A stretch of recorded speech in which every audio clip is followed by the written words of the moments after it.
Здравейте, добра вечер и добре дошли в Контракоментар. Темите в днешното издание, в днешния епизод на Контракоментар се пресичат там, където политиката, сигурността, вярата създават напрежение. Но също така, понякога в подобна ситуация има и някаква надежда.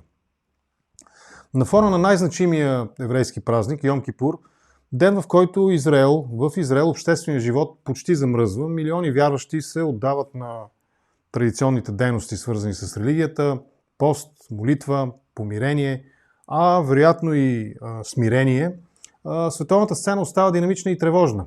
От една страна, тази седмица в Ню Йорк президента Тръмп представи своя амбициозен план, който съдържа 21 точки и е насочен към това да се сложи край на бойните действия в Газа. Идеята му включва предложения за незабавно примирие, масова размяна на пленници, освобождаване на заложниците, разбира се, и временна администрация, в която Хамас да няма роля. Никаква роля.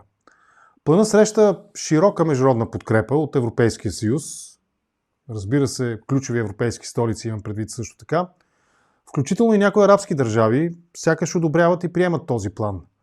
Но идеята на Тръмп също така повдига и много въпроси. Например, кой ще гарантира обезоръжаването на Хамас?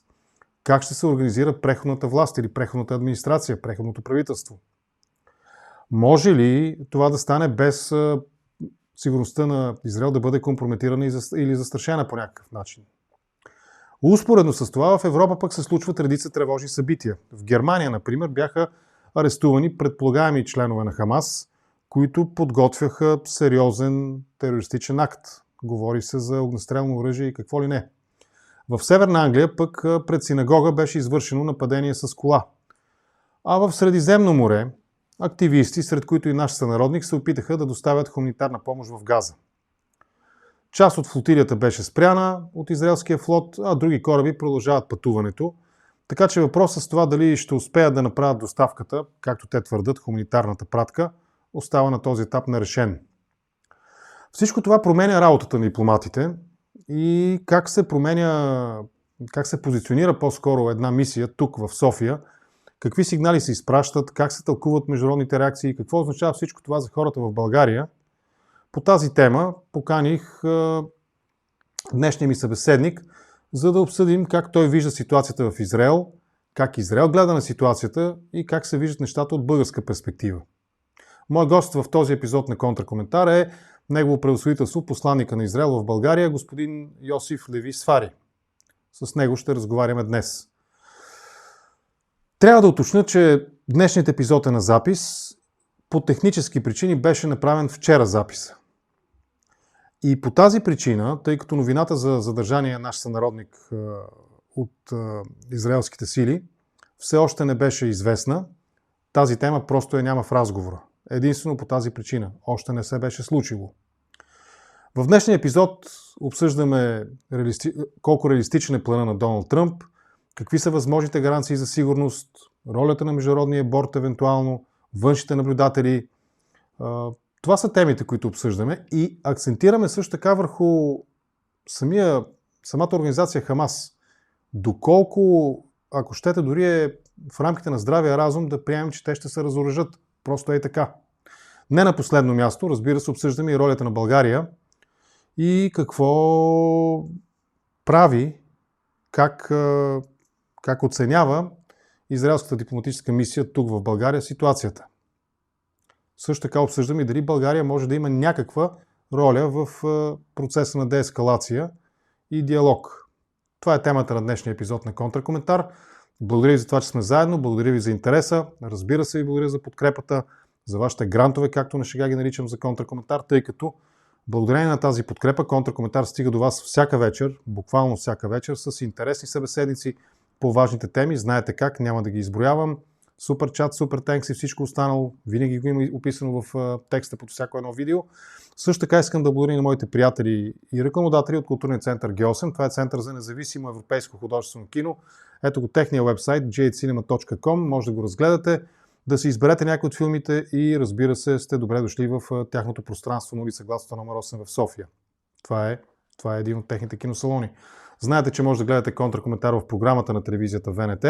Тя е с национално покритие, самата ВНТ може да намерите в платформите на Тера и Elemental TV, но най-лесно ще намерите Контракоментар в YouTube. Помогнете и на други да намират лесно, като сте активни на канала. Пишете, коментирайте, слагайте палци нагоре или надолу, ако не ви харесва нещо, и се връщате да гледате епизоди, които не сте успели да гледате в реално време. И не на последно място, преди да започнем разговора с моя събеседник тази вечер, Echo Media Studio са хората, които могат да ви помогнат да реализирате свой проект, видеопроект, по лайвстрим или подкаст, няма значение. Просто ги потърсете в Google echomediastudio.bg, има техен телефон, има адрес, свържете се с тях и аз съм убеден, че те ще ви помогнат да реализирате своя проект по най-добрия начин, който е възможен. Започваме.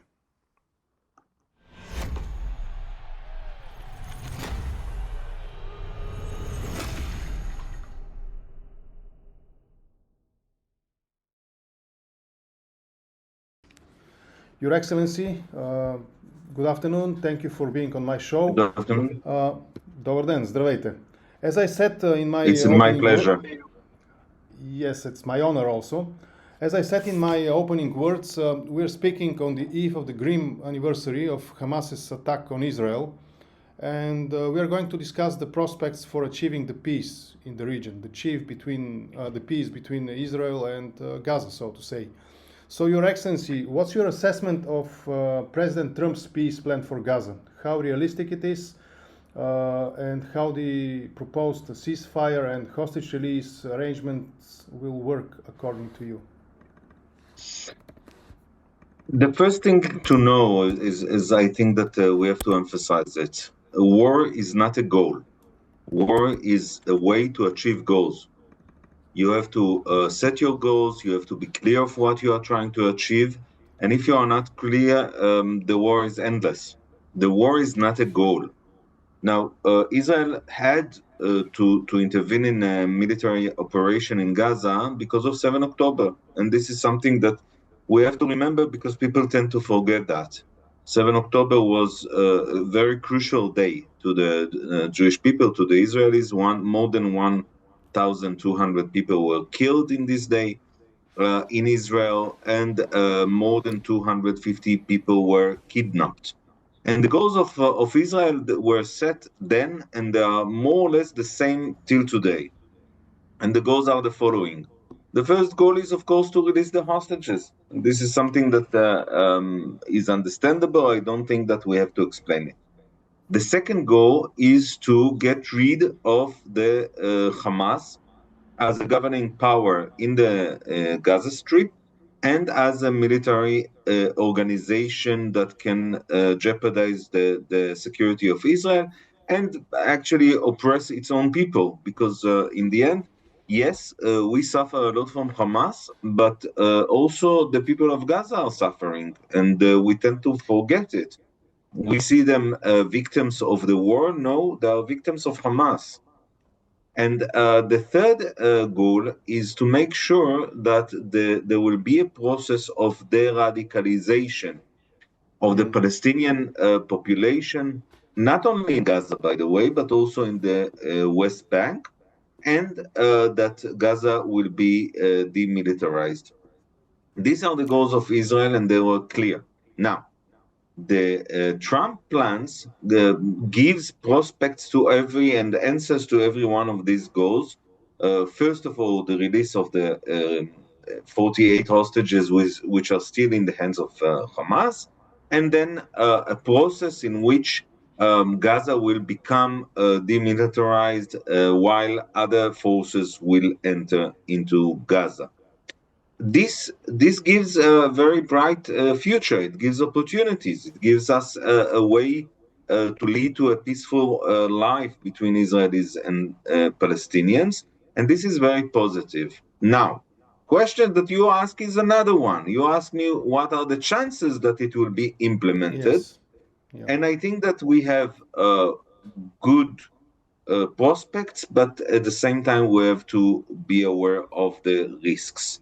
The good prospects are the fact that for the first time you hear most of the Muslim countries, not only Arab, by the way, but including Indonesia, Pakistan, Turkey, but also Arab nations like United Emirates, Qatar, Egypt, Jordan, and others, saying and speaking in the same voice like Israel. We demand Hamas to lay down its weapon. We demand Hamas to release the hostages. We demand Hamas to step back from its governing power. This is extremely important because till now they were supported by the Arab and the Muslim countries, and this was very dangerous to the region. So this is a very positive thing. But yet, in the end, the decision is still in the hands of Hamas, and I'm very happy to see that there is an understanding in the Bulgarian government, but not only, but Bulgaria was very expressive about this issue, that Israel accepted the Trump plans, and we expect that Hamas will do the same, and pressure should be exerted on Hamas. So, am I optimistic? When a terrorist organization like Hamas is involved, to be optimistic is very difficult. But still, I'm hopeful. Okay, you say that you're hardly optimistic but hopeful. Speaking of Hamas stepping back from governance, not from from Israel's perspective, how achievable and acceptable is the... Okay, acceptable, it is acceptable, it's necessary, it's a must, but how achievable is that goal? The goal is achievable. There are few ways to achieve it, either by force or not by force. Like our Prime Minister said, the easy way or the hard way. We prefer the easy way. Imagine that 8 October, Hamas would have said, okay, I'm laying down my weapon and I'm surrendering. Things would have seemed totally different. But if Hamas won't surrender, if Hamas won't end his governing abilities in Gaza, we will have to keep on doing our job. I mean, it is existential for Israel, and we don't have any other alternative. Here comes the point of international support for the plan, and of course for Israeli sections. It seems strong international support from Germany, from France to some extent, from the United Kingdom and the EU. They support the plan proposed by President Trump. How significant is this backing for Israel? It is very important. I think that lately the European Union took a path which was extremely unproductive. Putting pressure on Israel is the last thing that you can do under these conditions. And, I published an article a few weeks ago related to a proposal of a letter that was written by the ministers of foreign affairs of Netherlands and Sweden, in which they said that they condemn, of course, the attack of 7 October. They think that the hostages should be released unconditionally, immediately, that Hamas should step back, that Hamas should lay down its weapon, and that Israel has the right to defend itself. But at the same time, they say we, as European Union, should put more pressure on Hamas and on Israel. But in the end of the day, the only thing that they can do is to put pressure on Israel. A terrorist organization doesn't work according to international laws or according to any laws. He's a terrorist organization. This is his nature. This is what he's coming to do, to terrorize. Now, if you try to put pressure on him, it will be very difficult, especially if you are not part of his allies. For example, I don't think that France or UK are really allies of Hamas. So what kind of pressure can you put? So in the end of the day, you are left with only one thing, is to put pressure on Israel. And while you're doing it, Hamas is applauding you, because this is exactly what he wants to see. He wants to see Israel to be cornered. He wants to see Israel stopping the war. He wants to see himself standing on his own feet and to keep on his governing power in the Gaza Strip. So what is the aim of this pressure on Israel. And this is very important to see that at least now, while Trump is trying to promote something different, the European countries are joining more or less in one supportive voice. It was very funny to see some of the countries still calling on Israel to accept Trump's plan, while the Trump's plan was presented in a press conference with our prime minister, and our prime minister immediately after Trump discourse said that he is supporting this plan. And while Trump himself said a few times that Netanyahu is supporting the plan. So it was a bit funny to read this kind of statements, but unfortunately, politics and international politics doesn't follow necessarily only facts. But this is the reality of the European Union. I'm very sorry about that. But I'm very happy to say that at least Bulgaria is showing very consistent line of understanding of the conflict in the Middle East and understanding who are the good sides and who are the bad side. Now, it doesn't mean that you are not allowed to criticize Israel. We criticize Israel as Israelis more than any other probably in the world, but we are not doing it under the assumption that we hate our own country. We are doing it because we have disputes in our democracy, and this is very natural and good and positive that we have this kind of disputes. And you see hundreds of thousands of people are sometimes demonstrating in the streets of Israel on one side or the other, which is good. And the government has to listen to the voice of the people. So criticize is not something that is forbidden, but at least be realistic what we are facing. And if you are not realistic, in the end, you are becoming very funny and ridiculous with your policy. So I am very happy that at least related to Bulgaria, but not only, many of the European countries, they understand exactly what we are dealing. Your Excellency, we'll come back to the plan proposed by President Trump later. Let's speak about Bulgaria a little bit. It's a fact, Bulgaria recognized Palestine in the late 80s, I believe in 1987, if I'm not wrong. How do you see Bulgaria's current role in supporting peace initiatives in the Middle East, and especially in attempts to solve the conflict Israel-Hamas? I think Bulgaria is very unique country in the Middle East, and let's look at it a bit from historical perspective.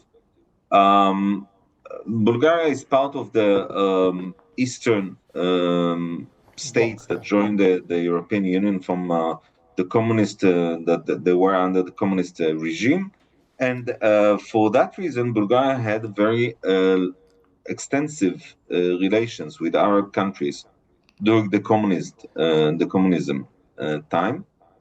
What other countries like some of the European nations didn't have the same type of intimacy of relations. So Bulgaria, unlike other Western European countries, knows pretty well the culture of the Arab society. Because a lot of Bulgarians used to even study in Arab countries or hosting here students from Arab countries. The exchange of that was in the past made Bulgarians very aware of what kind of culture we are speaking of. And the Arab societies are very different from the Western societies. While we speak about democracy in the West, they don't see democracy as a very important part of their life. This is a very patriarchal society, and I don't criticize it. I just say that they are very different type of societies. It's not good or bad. They have different way of looking at things, and we can see most of the Arab countries are not democratic. at all. I don't know if any of them are is democratic. And it's very funny because when you read the conclusions of the European Council for many years, they used to say that they see a solution for the conflict between Israel and the Palestinians based on two-state solution. And always they used to say two-state solution, democratic states living in peace side by side. Lately, they stopped saying democratic. Democracy is not anymore a condition. It's not anymore important for the European Union. You can check me. I mean, try to take the last conclusions of the leaders that they are publishing of the European Union. You will see the word democracy is omitted from the two-state solution. It's not anymore a requirement from the Palestinian to become a democratic society.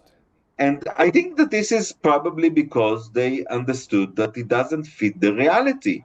Because what prevented the Palestinians to become a vivid democracy in the last 20 years? I mean, President Abbas was elected 20 years ago, and every poll, I just published a post in my Facebook account about it, a poll that was made by the Palestinians themselves, and every poll shows that more than 80% of the Palestinians wish to see him resigned. And if you speak about the West Bank, the percentage is even higher, not lower, but higher. So what kind of legitimacy this president can have if he was elected 20 years ago and more than 80% of its own population and citizens are not supporting him? And yet he's very welcomed all over the world, and people are hugging him. And Mr. Macron based his decision on recognition of a Palestinian state on a letter that was written by the same President Abbas that is not recognized as a true leader of the Palestinians by the Palestinians themselves. I mean, this is an upside-down world. And what I can tell you is that what I do see in Bulgaria is a lot of knowledge, a lot of experience, a lot of proficiency related to the Middle East, related to the relations between Israel and the Middle East, understanding that while Bulgaria is having very good and warm relations with the Arab nations, yet Israel is an ally of Bulgaria for many reasons, by the way. We can speak about the reasons, but for many reasons, Israel is the biggest ally of Bulgaria in the Middle East. And accordingly, Bulgaria is shaping its policy. And I have a lot of respect for that. So if you ask me if Bulgaria can contribute, we saw how Mladenov in the past, when he was an envoy of the United Nations, could contribute a lot to the relations in the Middle East, and he was accepted both by Israelis and by the Arab countries, which is, it's very unique. Normally, a person that is accepted by Israel will be unaccepted by the Palestinians and vice versa. And in this case, he was accepted by both. So I think that Bulgaria has the ability to contribute, a small country, but with a great vision. Is this the capacity Bulgaria can act as a bridge, so to say, between Israel, Palestine, and the Palestinians and the international community, if you wish? Is this the capacity? I think it can be difficult to say that a state like Bulgaria can act as a bridge, because after all, Bulgaria is a small country relatively in the European Union, and there is no doubt that the most influential power in the world that can really be a bridge and can really contribute to any kind of solution is the United States. They have the ability, they have the power, they have the strength, they have the political strength. It's the United States, more than the European Union for sure. But Bulgaria can be a bridge to deliver different voice to the European Union, and Bulgaria is doing it in a very good way to deliver another perspective to the European Union, which is very much close around one idea and one point of view, especially related to the two-state solution, which we consider it as a two-state delusion or two-state nightmare, but a solution for sure it's not. And yet the European Union is not even open to have any kind of discussion because they are very much stuck in their own ideas. We have to admit that what we saw since Oslo Agreement till today wasn't very successful process of statehood. The Palestinians didn't build any institutions that you can consider them institutions of that can really manage a normal state. And if you look at the Gaza, for example, I think this is the best but the horrifying example. Gaza, Israel left it in 2005 totally. We took all the Jews out of Gaza. It became a Judenrein. Not only we took the live Jews, we took also the dead Jews. Actually, the only Jews now in Gaza are the one taken hostages by Hamas. Otherwise, you wouldn't have even one single Jew in Gaza. And yet, they had the ability, they had a border, international border, they have the government power, they have the ability to build their own state. And just imagine, if we were in a position, in a situation in which Gaza would have today a vivid democracy, excellent economy, stable society, health services, social services, political governing, normal political government, education for peace, and Gaza would have come and say, or the Palestinians would have come and say, look, it is a successful project, recognize it as a state, we want to live side by side with Israel. Israel would have been in a very different position to say no. But actually what we saw is totally the opposite. We saw a terrorist state being built. Just imagine, hundreds of kilometers of tunnels are built under Gaza, and yet today we are not, after 2 years, we haven't managed to destroy all of them. Can you imagine? I mean, just think of Gaza with a subway. How easy it would have been to build a subway instead of building terrorist tunnels.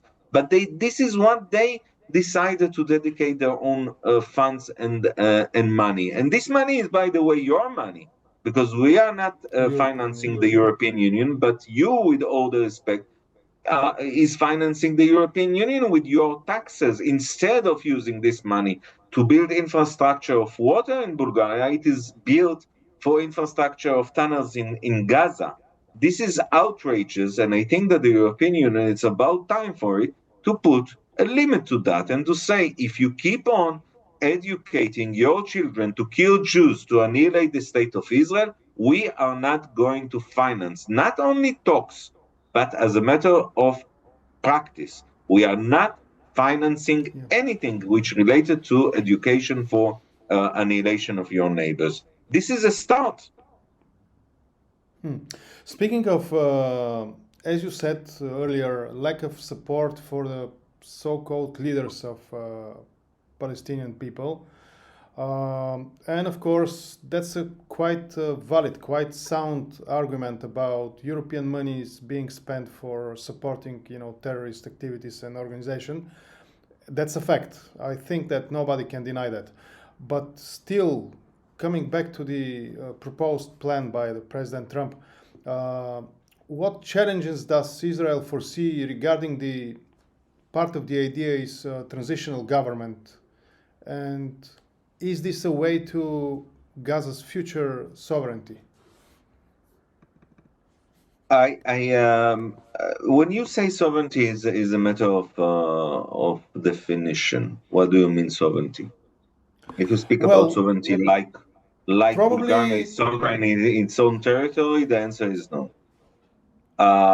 We cannot count on them. I mean, it might be possible after, let's say, 100 years of living together, it might be possible, but in the foreseen future, we cannot see it possible that Israel would withdraw totally from the Gaza Strip and allow them to rebuild their forces. Now, the question is what kind of government will be in the Gaza Strip.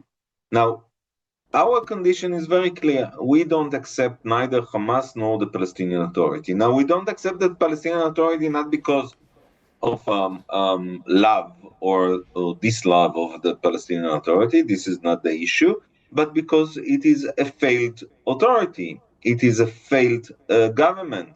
And how do we know? Because we see it in the West Bank. And the fact is that their own people do not support them. Now, they do not support them not because they are so successful. They do not support them because they are governing in a very failure way.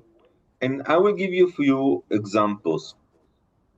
If you take your money and finance with it terrorists, and according to the years they are jailed, you are paying them a monthly salary that can reach something around 3,000 to 4,000 euro per month. This is a sick regime. This is a sick regime. You cannot accept it. That there will be on our border a state that finance terrorists according to their crime. As if your crime is higher, if you killed more Jews, you will be paid more. Now they told the world now that they decided to stop it. Why we had to ask them even to stop it? I mean, it's ridiculous. And can you consider a possibility in which Bulgaria would finance terrorists and pay them on a monthly basis? No. I mean, it's clear to any of us why we had to even try to fight it. And you know, I remember as a diplomat that our Minister of Foreign Affairs, Eli Cohen, it was a few years ago, much before 7 October, asked the diplomats, especially in the European Union, but also in other countries, to ask for condemnation of this policy, the policy that we call it pay for slay, okay? We are paying for killing. And none of the European countries condemned it. None of them. And then you ask yourself, you are coming to Israel, and what do you want us? To recognize this kind of a government? To accept it? To live with it? To think that it is legitimate? Why? Why is it acceptable? Now, at the same time, just a minute, at the same time, the education of the Palestinians is in the hand of UNRWA. The healthcare of the Palestinians is in the hand of UNRWA. Now, we have to understand what does it mean, UNRWA. UNRWA is a UN organization which its aim is to take care of the Palestinians' refugees. Well, who are the refugees? The refugees are those who left the territory of the land of Israel in 48, after the independence of the state of Israel. Okay, most of them died, so probably we should expect that the numbers will be diminished. No, according to the definition of UNRWA, a refugee is not only the one that left, but any future generation that will be born from him. So today we have about 5 to 6 million refugees. The Palestinians are saying, and by the way, it was in a way assimilated in a UN resolution lately that unfortunately Bulgaria supported. The Palestinians are saying the following: we want a state of our own in the West Bank and in Gaza. We don't recognize that Israel is a Jewish state. We recognize that Israel is a state. We have no problem. Israel is a state. The only demand that we have is that you will allow the refugees to come back to live in their own places. It means the following: we will have a Palestinian state, by the way, clean from Jews. Take all the settlements, take all the Jews out like you did in Gaza, okay? So we will have a Judenrein Palestinian state in the West Bank and Gaza, and we will send you 5 to 6 million Palestinians to live in Israel. And by that, a change of population in time, they will become a majority, and then Israel will be actually destroyed as a Jewish state. If they don't change this policy, if they don't have this vision, a peace cannot prevail. And to speak about a Palestinian state under these conditions, it is irrelevant to Israel. What can be relevant? First of all, to take care of security of us, of the Palestinians. Second, that the Palestinian civil government will be will be able to take care of the needs of their own people. That UNRWA will be closed because there is no basis for UNRWA. People were born in Lebanon, and they are considered refugees, even though they were born in Lebanon, not only them, but also their parents and grandparents. And they are considered refugees, and as refugees, they are not allowed to work freely, they are not allowed to social services or education. Everything is covered by the United Nations. This is an absurd. In Syria, there are millions of refugees, but there is one group of refugees who has a very special treatment. These are the Palestinian refugees, which never born outside of Syria. They were born in Syria, but yet they are considered refugees. This is an absurd, and it must end. So if you ask me if there is a future for this conflict, there is, but the change should be radical.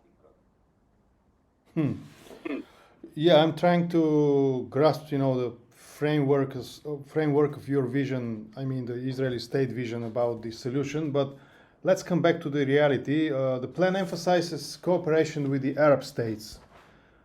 How crucial is this for this regional collaboration for achieving any success? Which, as you say, sounds absurd in some perspective, but yet, the cooperation with the Arab states, how crucial it is. Well, it is extremely crucial, and I will explain you why. In the end, in the Middle East, you see two axes, I would call it. The first of all is the axis of evil. We know it. It is based in Tehran, with the concept of exporting the Islamic revolution. If it won't work by means of convincing people, it will work by force. And this Islamic regime is trying to achieve a nuclear weapon, and is financing and supporting is proxies in Lebanon, Hezbollah, in Yemen, the Houthis, Hamas, in Iraq, the Shia militias, in Syria, they had also. This is a very dangerous axis that has a great influence also on the security and stability of Europe. There is a reason why the German chancellor said that Israel is doing the dirty job for Europe while we were attacking Iran, and at the same time our citizens were under attack and many of our buildings were destroyed. I mean, the understanding of the European countries that the Iranian regime is a danger to the stability and security of Europe is very important, because it is. And I will give you an example. As Bulgarians, you suffer from the hand of the Houthis that took hostage two of the sailors, the Bulgarian sailors. But you are suffering also because of the blockade that they are putting on the sea route that force ships from India, from China, to bypass the Red Sea and bypass the Suez Canal. by doing that, they are damaging the economy of Egypt, which is very much based on the Suez Canal. They are damaging the economy of Jordan, which has only one port to the Red Sea. They are damaging the cost of exportation and importation in Europe coming from the East. And this is all based on Iranian support and weapon. Now, just imagine that this group would have had just a little atomic bomb, just a nice present given by the Iranians to the Houthis, a little atomic bomb. You understand that they are becoming immune. You cannot do anything. Now, imagine that this group is not happy with the position of Bulgaria, for example, okay, related to something. And they are just launching from time to time long-range missiles. They don't launch any atomic bomb, but they just launch a long-range missile, giving you the signal that they might use even atomic bomb. You understand that you will be under a position that you cannot do anything. Now, this understanding is also the understanding of many of the Arab countries.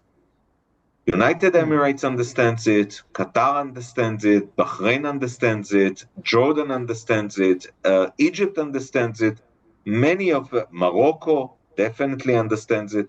Many of these countries, they understand what are the risks of allowing this axis of evil to prevail, whether it is in Hamas, Hezbollah. Look what happened in Lebanon. Look what kind of prospects we have today in Lebanon for a new future for this country, while Hezbollah was minimized. And look for the future of Syria after Assad was toppled because Hezbollah was weakened. So the cooperation and the understanding between Israel and the other countries, as I mentioned, United Emirates, etc., is deep. Saudi Arabia, of course, is deep. We are having the same interests. That but brings the we have question to of see a real change. That brings up the question of so-called Abraham Accords. Do they currently stand as a durable diplomatic framework? Is it working? Are they working? How the signatory states manage tensions over a situation in Gaza? And for example, can any new member join under terms acceptable to all current participants of the Abraham Accords? As I said, the basis for the cooperation between Israeli and Arab countries is on common interest and common risk or understanding of the risks that we are having from the extremists in the Middle East. Now, one of the very important player is the United Emirates. United Emirates is fighting the Muslim Brotherhood. The Muslim Brotherhood, which is very much supported by Turkey and by Qatar. United Emirates see them as their own enemy, and has a very strong connection with Israel. And I will give you an example, which I think is a very important one. During this war in the last 2 years, the United Emirates was almost the only country that didn't stop flying to Israel, civil aviation, I mean. Almost every day and most of the times more than one flight carrying Israelis and Emirates back and forth. And this is a very important signal. Are they happy with everything that Israel is doing? I assume not, but they know how to express it and we know how to discuss it, and they know how to support. A lot of the support to the Palestinians in Gaza Strip, a lot of the humanitarian aid is coming from the United Emirates. They don't only speak, they do. And the Abraham Accord gave the framework for this peace agreement, which is very stable, also related to Bahrain, to Morocco.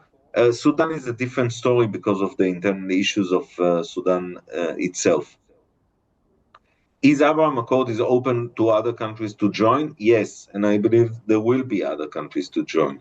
I think that Saudi Arabia wants to join. They need some issues related to their internal concerns, but I believe that Saudi Arabia will join. I believe that many of the countries will join in the future, and we are very hopeful. Look, I have to tell you, what we are seeing today in Lebanon is dramatic, not less than that. For many years, Lebanon was under the oppression of Hezbollah in Iran, and only now they could have established a functioning government and start trying to take control over their own sovereign state. Whether it succeeds or not, it will be very much dependent on the Lebanese strength to fight their own extremists. We are there to support it, but this is mostly the responsibility of the Lebanese government. But if they do, there are very positive prospects. So when you think about the money that they can support, the financial support from Saudi, from the United States, to rebuild their own country. Actually, Israel and Lebanon have no disputes. The international border was set time ago. It was recognized by the United Nations. Even the marital border was signed between Israel and Lebanon a few years ago. So we don't have any real disputes between us. And Lebanon should have been the first country to have peace with Israel. Just remember that more than 50% of the Lebanese were Christians, while the numbers are getting lower. As we speak today, less than 30% are Christians, or around 30% are Christians. But if we won't fight this extremism, there is no future, not Abraham Accord and not any other. And I think that Abraham Accord is a good framework to work with. Yeah, we come back to the plan, peace plan or peace initiative by President Trump. You say, if I get you right, that the idea of Palestinian state doesn't seem very realistic these days. But yet, what conditions must the future Palestinian Authority meet for this to become a reality, to come closer to the idea, if possible at all? Yeah. I have to tell you something. It became like this to establish a Palestinian state is a goal that's the only thing that we should deal with. No, it's not. What we should deal with is a peaceful life between Israelis and Palestinians. This is the goal.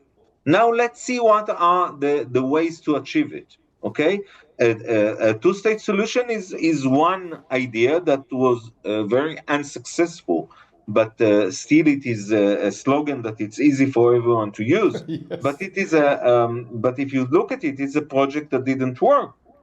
And as I said, the first step to be able to have a peaceful life between Israelis and Palestinians is, first of all, the understanding of the Palestinians that Israel is there to stay, and it's there to stay as a Jewish state. We do recognize the minorities that we are having in our country, and I have to remind you that we have almost 20% of our population are Arabs, Muslims, Christians, and they live peacefully in our country without any problem, and they have equal right like me. So we do accept it, but we won't accept any condition in which refugees will come back to live in Israel, and the number of this minority would grow accordingly. So this is the first thing. To give up the concept, the idea of what they call right of return. There's not going to be a right of return. Forget about it. The second thing is demilitarize. They cannot stay with military power between the sea and the Jordan. There will be only one army, which is the Israeli army. Why? Because the Israeli army is not a threat to the Palestinians if they don't attack us. We didn't start the war in 7 October. They started it. We didn't attack them with missiles. They started to attack us with missiles. We don't use force if it's not necessary. They use force for terrorist activity. So this has to end. The third thing is that they will have civil government that will be functional, that they will be able to take care of their own population. There is not a single nation in the world, you can check me, that received so much financial aid like the Palestinians. As we speak, there are millions of people starving to death in Yemen. Millions. They don't get even 1% of what the Palestinians are getting. Millions. The world is blind to any kind of suffering. The world is obsessed with the story of the Palestinians. Why? We can speak for hours why it was developed in that way, very much connected to the Russians, to the Soviet Union, and very much connected to the fact that they are fighting Jews. But put it aside. The principle is very clear. The Palestinians receiving support, and just lately the European Union announced another fund of money, and they are looking to find more money to fund the Palestinians. Great, fantastic. Build your own institutions, build democracy, build institutions of civil society, build institutions to take your care of your health, of your education, and stop educating your children that their main goal in life, or maybe the most important goal in life, is to kill the Jews and to destroy the state of Israel. After that, we can speak about everything. Yeah, that's. I accept this point of view that peace, peaceful solution comes way before any other talk of, structuring the society in any way. The word you're using is very strong word because it reminds the past, the Juden reign, so to say, as you use it. From German to English, that means clean of Jews. The synonym is Judenfrei, free of Jews. So that weird, sick idea is quite popular at the region, unfortunately. But my question is how realistic it is. How likely is that Hamas will accept full disarmament? And what are the main obstacles for Hamas's compliance? To count on Hamas and to expect a tiger to become a cat is probably unrealistic. Hamas will accept or not only based on pressure. Whether it is pressure being used by the Arabs, Qatar, for example, which has a lot of influence on Hamas, Egypt that has a lot of influence on Hamas, or means of military actions. I have to tell you something that is very, it's truly amazing, and I encourage you to follow a bit of Twitter about it.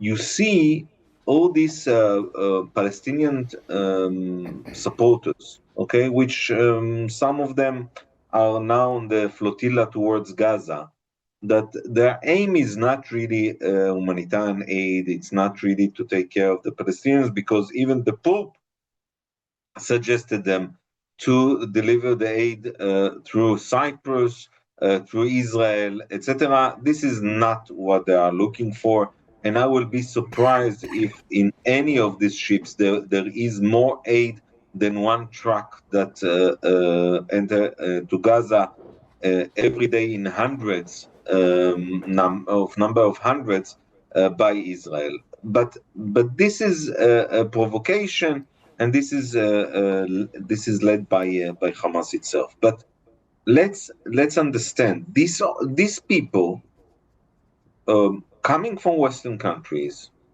bashing Israel, accusing us of genocide or whatever. They were the first to reject the plan of Trump. The first. They said this is unacceptable. This is a total surrender. I mean, we cannot accept it. Surrender of whom? Of Hamas. Of Hamas. And they are surrendering. The request is that Hamas will surrender as a terrorist organization, not recognized by me, recognized by the European Union, by other countries, by the United States, and yet they are calling the Trump plan as a surrender. And their minds are sick. They are supporting actually a terrorist organization. They are calling for global intifada. We know what it means. It means to bring the terror to your own streets. Is it really what Europe needs?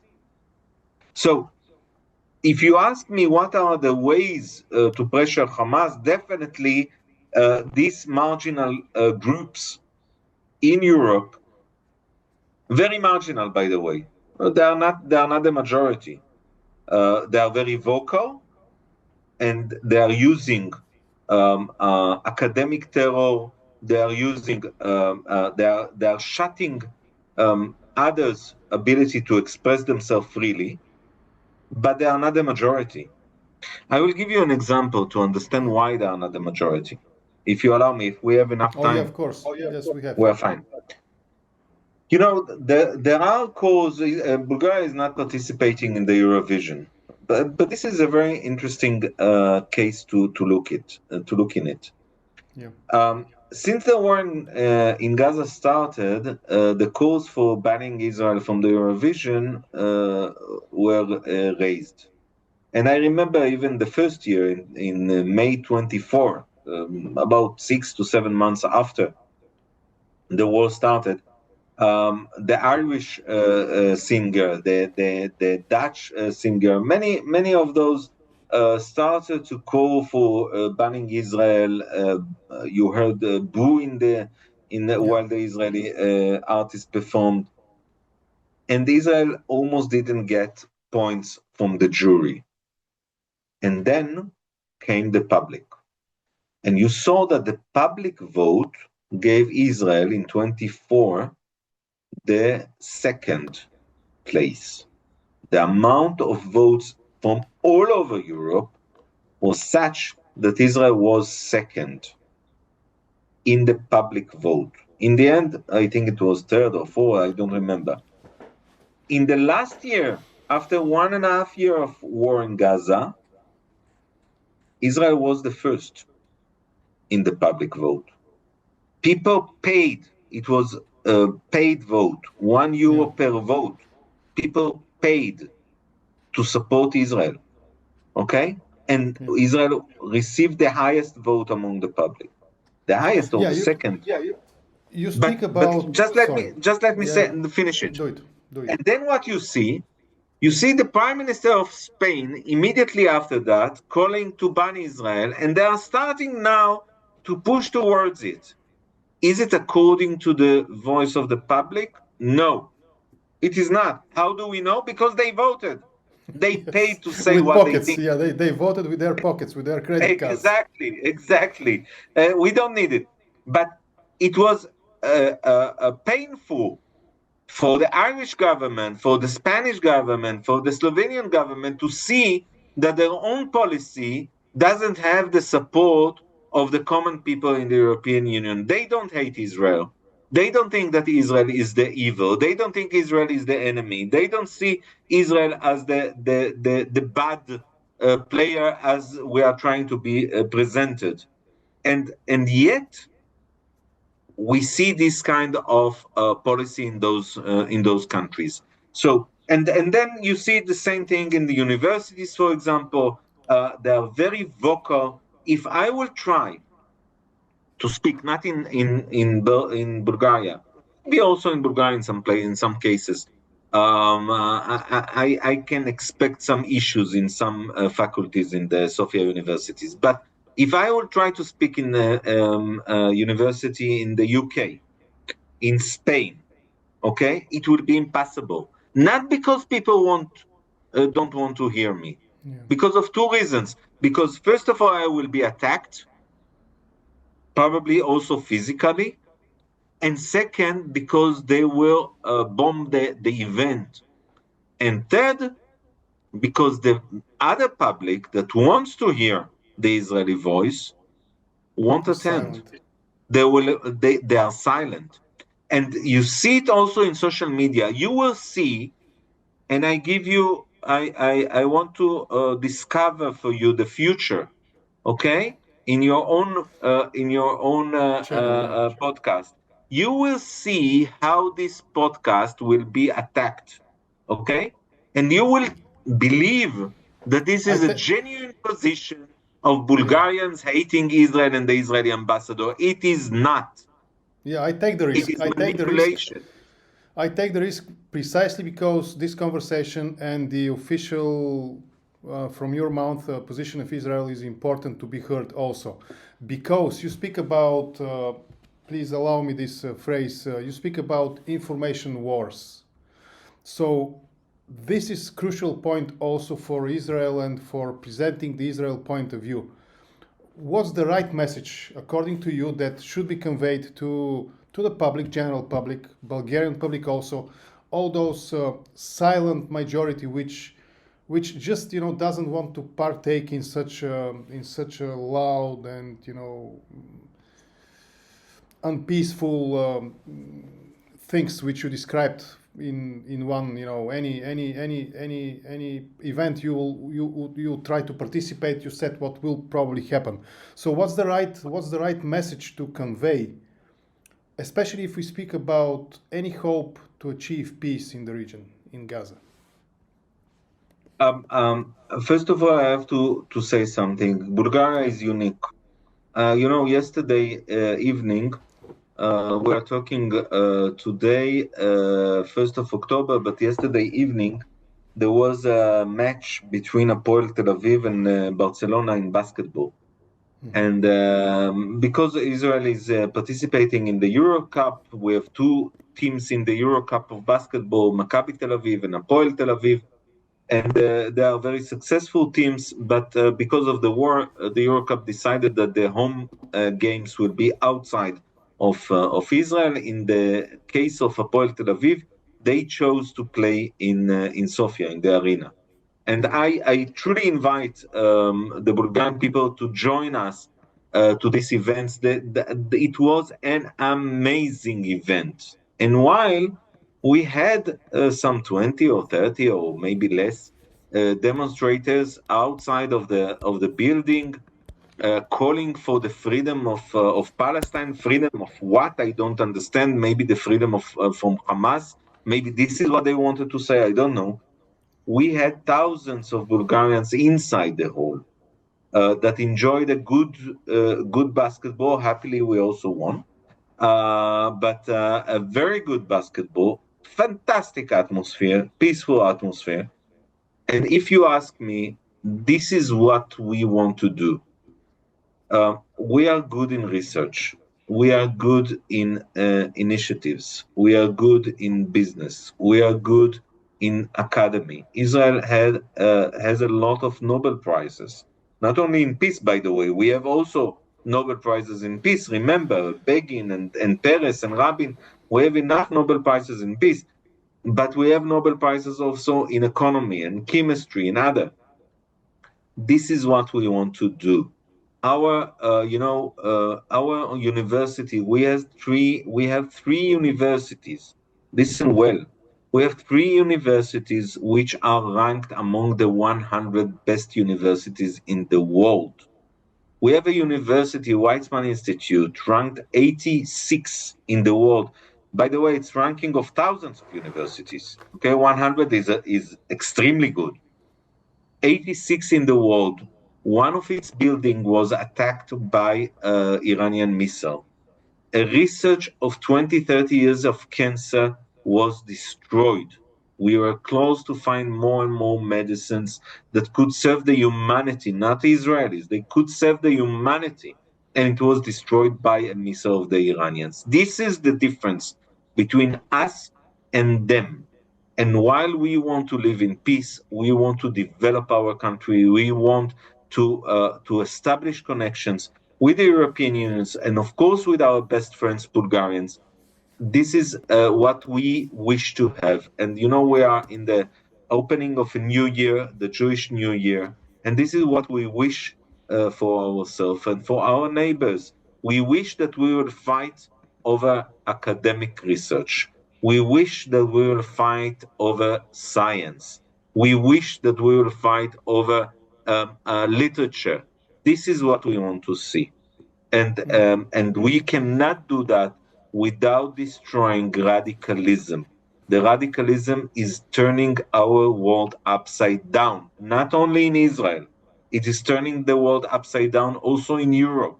And you see it in many places in Europe, what radicalism is doing, not Islam. We don't have a problem with Muslims. We have 20% of our populations are Muslims. They are part of our citizens. I represent them like I represent other Jews in my country. Okay? Not Islam. We have a problem with radicalization. And this must stop. And on these issues, we have to fight together. Together, we won't be able to do it alone. We are not that strong. Yeah. We are the gate to the Middle East for democracy and freedom. This is what we are trying to have. And we wish that Europe will join us. Achieving peace, it's not an empty phrase. I'm quite convinced that it's a paramount condition for any kind of social development, social advancement, so to say. The plan, most recent plan, we have seen a lot of ideas especially during these last 2 years, but the current plan proposed by President Trump, as far as I'm aware of it, includes internationally well-known persons like Tony Blair, for example, and other international monitors are suggested to oversee, again, back to thing we discussed, but yet it's a part of the idea, overseeing the transitional government, so to say. So how do you see the role of such persons, well-known, established, big shots, allow me this, free expression, what's their role in any attempt to achieve and ensure stability in the region? I think that the most important thing that is that we won't lie to ourselves. When we see day and we see light, we have to say this is light, and when we see darkness, we have to say this is darkness. One of the things that we tend to do is what we call West planning. Try to translate what we see in the Middle East to a Western language, and to say, okay, yes, it is a problem, but maybe it's a transitional period. And no, we have to be very clear with our demands. We have to be very clear with our expectations. We have to be realistic, but yet we have to demand that the changes will be done. We hear about reforms in the Palestinian Authority. I think since I'm a child, I hear about it. Reforms of the Palestinian Authority. Okay, what is so difficult to reform the Palestinian Authority? What is so difficult to change your curriculum? The reason why the United Emirates, Jews can walk freely, not only, but Jews can walk freely in the United Emirates, and we can say that we are from Israel and we won't be in risk. Something that in many European countries we cannot do anymore. The reason for that is education. Go and check what I'm saying. There are many researchers that show that the education in the United Emirates educate that Islam is a peaceful religion, that Islam is not calling for jihad, that Islam is not calling for killing of in-faith people. And while you see this process being done also in Saudi, being done in Morocco, even in Egypt, you don't see it done among the Palestinians. And if we keep on lying to ourselves, and in a way the European Union is lying to himself, and I will tell you why. You will find resolutions of the European Parliament again and again and again and again and again, saying that the education in the Palestinian society is bad, it must be reformed and changed, and the curriculum should be changed. And yet they are financing it. Stop financing it. Simple as that. I mean, if you see darkness, don't participate in the darkness. You said that it has to be corrected. You know, there was a conference here in Bulgaria, in the House of Europe, in the center of Sophia, in which a Israeli-British expert came to give a presentation about the education in the Arab world. You see how in 2014 the Palestinians changed their education, the curriculum. It wasn't like that before that. It was changed to become very radical. My son and other soldiers that were in Gaza, they found textbooks, okay, of schools, textbooks, in which you see how they teach. They don't speak Arabic, so for example, when they teach English, the English stories that they are reading is that Muhammad is working to establish an organization that will kill the Jews, etc., etc. I mean, this is the way that they educate their own children. Summer camp for children is based on military activity, even in small ages of kindergarten. So the first thing is to say light is light and darkness is darkness, and when you see darkness, to stop it. Now, the question of the answer to your question is whether these people, this participant in this transitional period, will be able to say it clearly and to say we would have liked to see something else. We don't see it, and we expect it to be done. If they will be able to do so, we can have a better future. If not, we will keep on lying to ourselves.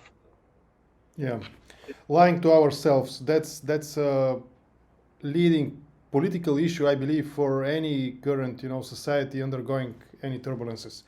But let us finish this conversation with a famous phrase which became popular these days.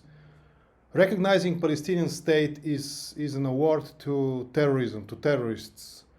So I always, when somebody brings up the question of recognizing Palestinian state, I always counter-question, what about full recognition of Israel state? Because there are many countries, including most of them Arab countries, which do not recognize Israel yet.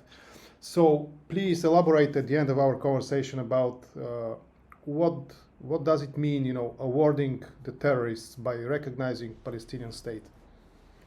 I want to make a reference, first of all, to the second part that you said, the recognition of the state of Israel.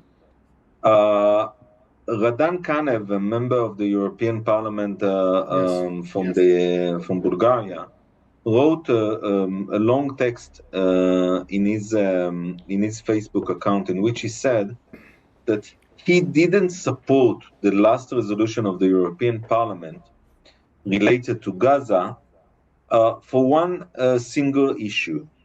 This resolution omitted the demand for the Arab nations to recognize Israel as well. While it calls for two-state solution, etc., something that unfortunately the Europeans are they still believe in, he couldn't accept that it doesn't have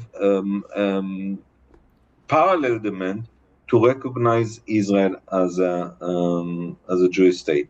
And I will tell you more than that. It was an amendment that should have been part of the resolution, and this amendment was deleted, was cancelled, was taken off for the demand of the left parties. And you have to ask yourself why. I mean, why is it so difficult for Europe to say, guys, you want us to recognize a Palestinian state? Okay, great, recognize Israel.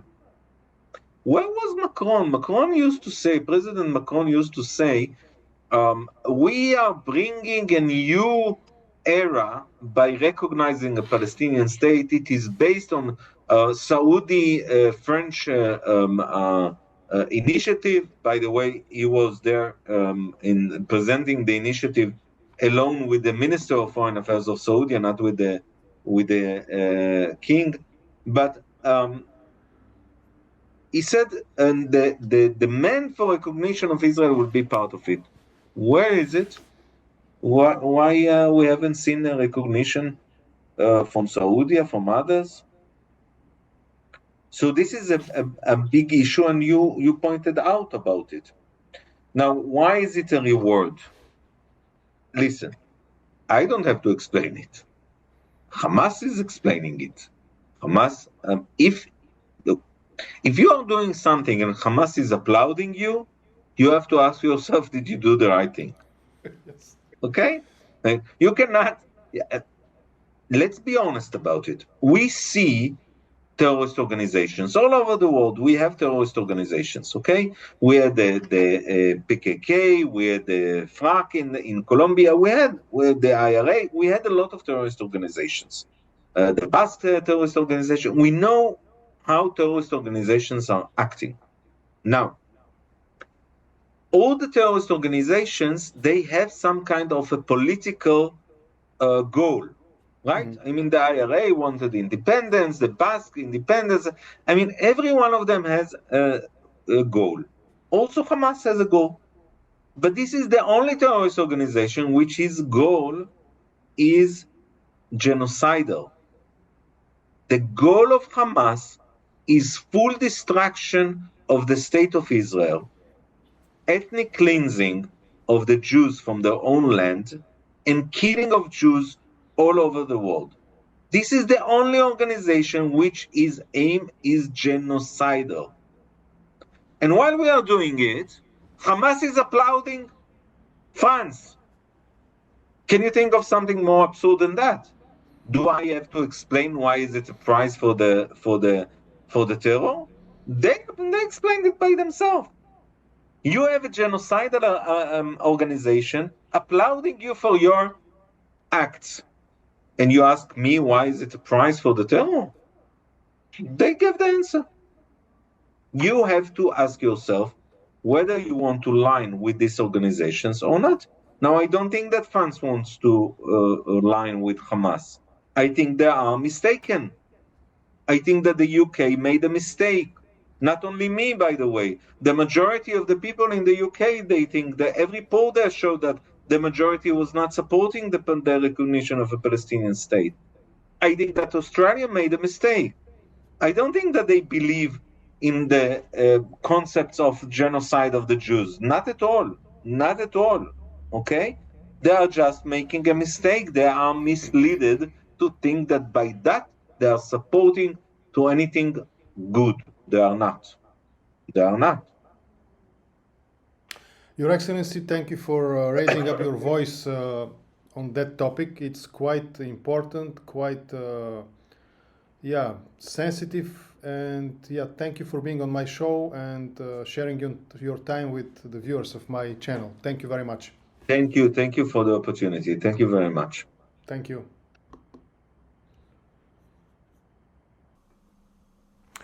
Това беше днешният епизод на Контракоментар с Негово превъзходителство, посланика на Израел в България. Важни теми, важна тема, сериозни проблеми и струва ми се достатъчно ясни и сериозни изчерпателни отговори от страна на господин посланника на тези въпроси, които убеден съм вълнуват всеки един от нас. Това е гледната точка, която също трябва да бъде представена по една много проста и ясна причина. Сходна е с причината, поради която трябва да обръщаме внимание на проблемите, нуждите и подкрепата на Украйна. Израел беше нападната, Израел беше жертва на изключително жесток терористичен акт, при който стотици, хиляди, над 1000 намериха смъртта си. И Израел е в пълното си право да се защитава и да унищожава тероризма там, където той се заражда. Всичко останало, повече или по-малко внася шум в системата, не знам дали е бял или черен, но е шум. Думите, които Негово превъзходителство използва, са изключително силни, но те са много точни. Те наистина изключително прецизно предават настроенията на опонентите на Израел, най-меко казано. Аз самия дори се впечатлих се от това, че той използва термините като Юден Рейн, синонима Юден Фрай.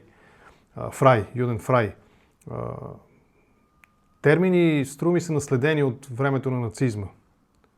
И винаги, когато обсъждаме темата, свързана с Израел, действията на Израел срещу Хамас и други терористични организации, трябва да имаме точно това предвид. Те са създадени и съществуват с идеята да унищожат Израел, да не съществува Израел. Територията да бъде изчистена и освободена от евреи, какъвто е превода на тези две думи. Юден Райн и Юден Фрай. Така че благодаря ви за това, че бяхме заедно. Благодаря за това, че гледахте този епизод на Контракоментар и разбира се ви благодаря за подкрепата, за вашите грантове за Контракоментар, благодарение на които Контракоментар стига до вас всяка вечер с важни събеседници по важните теми. Благодаря на моите приятели, партньори и рекламодатели Културния център Г8, Център за независимо европейско художествено кино. Намират се на улица Гладстон номер 8 в София. Техният вебсайт е g8cinema.com. Разгледайте го, изберете с някои от филмите и заповядайте в техните киносалони. Може да намерите Контракоментар в програмата на телевизията ВНТ. Повечето оператори доставят по кабел сигнала на ВНТ. Самата ВНТ може да намерите в платформите на Тера и Elemental TV, но най-лесно ще намерите Контракоментар в YouTube, където сме всяка вечер заедно, а вие просто бъдете активни, абонирайте се още сега, докато гледате, пишете коментари, споделяйте видеото, връщате се да гледате епизоди, които не сте успяли да гледате в реално време. По този начин ще станем повече. Със сигурност, не на последно място, ако вие имате някаква идея, свързана с видеозаснемане, видеоматериал някакъв, Echo Media Studios са хората, които могат да ви помогнат да реализирате своята идея по най-добрия начин. Това е техният вебсайт echomediastudio.bg. Потърсете ги, свържете се с тях и аз съм сигурен, че те ще направят всичко възможно да сте доволни от крайния резултат и начина, по който вашата идея се е реализирала. Това беше всичко за днес. Благодаря ви за участието, благодаря ви за интереса. Участвате с вашите коментари и за това, че сте лоялна аудитория на Контракоментар. Ще се видим утре с поредния гост и поредния събеседник по важните теми. Лека вечер и късмет!